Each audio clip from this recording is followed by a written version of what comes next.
ఇవాళ కేసీఆర్ వచ్చిన తర్వాత బడులు మూసుకుంటూ వస్తుండు, బార్లు తెలుసుకుంటూ వస్తున్నటువంటి పరిస్థితి.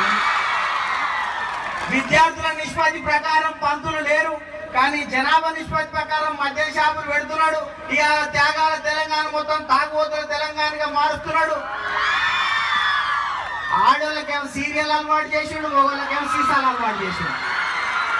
ఇవాళ 17 ఏళ్ల కాలేజీ పోరగాళ్ళు మనం చూస్తుంటే బాటిల్ తాగి పగటిపూటనే గోడలు పట్టుకొని నడిచేటువంటి దౌర్భాగ్య పరిస్థితి ఉందా? మొన్న నేను నాగోల్ కాడ రాత్రి పోతే బార్ కాడ పోయి ఒక పోలీస్ ఆయనకు ఒక స్టూడెంట్ కు ఘర్షణ జరుగుతుంది. ఆ పిల్లోడు అంటుండు, పోలీస్ ఆయన అంటుండు నువ్వు ఊదు అంటాడు. అరే ఎందుకు ఊదాలి అంటే నువ్వు ఊదు అంటాడు. నేను ఊదని సార్ అంటాడు.